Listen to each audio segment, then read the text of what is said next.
ಬಾ, ನೀನ್ ಬಂದಿರೋದು ಯಾರು ನೋಡಿಲ್ಲ ತಾನೆ? ಇಲ್ಲ ಬಾವ, ಆದ್ರೆ ಪ್ರಣತಿನೂ ಇಲ್ಲೇ ಇದ್ಲು. ಏನು ಪ್ರಣತಿ ನೀನ ನೋಡ್ಲಾ? ಬಾ ಬೇರೆ. ಇಲ್ಲ ಬಾವ, ನೋಡಿಲ್ಲ.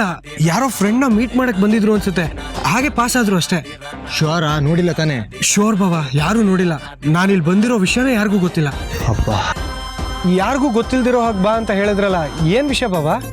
ಹೇಳ್ತೀನಿ, ಆದ್ರೆ ಬೇಜಾರ್ ಮಾಡ್ಕೋಬಾರ್ದು. ಬೇಜಾರು ಯಾಕೆ? ಫಸ್ಟ್ ಟೈಮ್ ಹೆಲ್ಪ್ ಕೇಳ್ತಿದ್ದೀರಾ, ಏನ್ ಬೇಕಾದ್ರೂ ಮಾಡ್ತೀನಿ ಹೇಳಿ. ಏನಾದ್ರೂ ತಂದ್ಕೊಡ್ಬೇಕಾ? ಇಲ್ಲ ಇಲ್ಲ, ನಾನೇ ತಗೋತೀನಿ, ಆದ್ರೆ ನೀನ್ ನಂಗೆ ಐಡಿಯಾ ಕೊಡ್ಬೇಕಷ್ಟೇ. ಏನ್ ಐಡಿಯಾ ಹೇಳಿ ಬಾವ?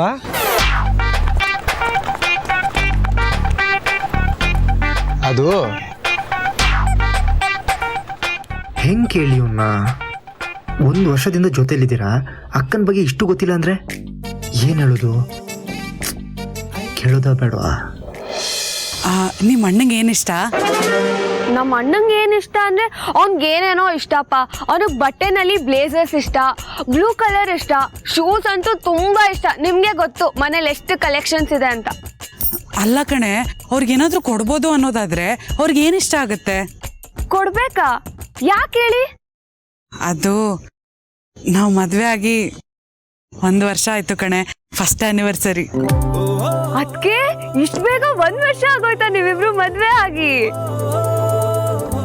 ಹಾಗಾದ್ರೆ ನಮ್ಮ ಅಣ್ಣಂಗೆ ಕೊಡ್ಬೇಕಾಗಿರೋದು ತರ್ಲೆ, ತಮಾಷೆ ಮಾಡ್ತೇನೆ. ತಮಾಷೆ ಅಲ್ಲ ಅದಕ್ಕೆ, ನಿಜವಾಗ್ಲು ಮದ್ವೆ ಆಗತ್ 1ನೇ ವರ್ಷಕ್ಕೆ ಅದೇ ತಾನೇ ಗಿಫ್ಟ್ ಕೊಡೋದು.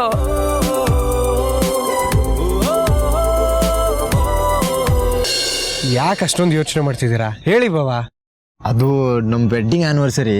ವೆಡ್ಡಿಂಗ್ ಆನಿವರ್ಸರಿನಾ? ಅಯ್ಯೋ, ನಾನು ಮರ್ತೇ ಬಿಟ್ಟಿದ್ದೀನಿ ಬಾಬಾ. ಅದಕ್ಕೆ ಆನಿವರ್ಸರಿ ಪ್ಲಾನ್ ಮಾಡ್ಕೊಂತ ಇದ್ದೀರಾ, ಅಕ್ಕಂಗೆ ಸರ್ಪ್ರೈಸ್ ಗಿಫ್ಟ್ ಕೊಡ್ತಾ ಇದ್ದೀರಾ ಅಲ್ವಾ? ಅದೇ ಪ್ಲಾನು. ಸೂಪರ್ ಐಡಿಯಾ ಬಾಬಾ. ಆನಿವರ್ಸರಿನ ಸೂಪರ್ ಆಗಿ ಮಾಡಿ. ನಾನು ಈ ವಿಷಯ ಯಾರ ಹತ್ರನೂ ಹೇಳಕ್ ಹೋಗಲ್ಲ. ಅದಕ್ಕೆ ಸೀಕ್ರೆಟ್ ಆಗಿ ಮಾತಾಡ್ಬೇಕು ಅಂತ ಇಲ್ಲಿ ಕರ್ಕೊಂಡ್ ಬಂದೆ. ಹೇಳಿ ಬಾಬಾ, ಹೇಗೆ ಸೆಲೆಬ್ರೇಟ್ ಮಾಡ್ಬೇಕು ಅನ್ಕೊಂಡಿದ್ದೀರಾ?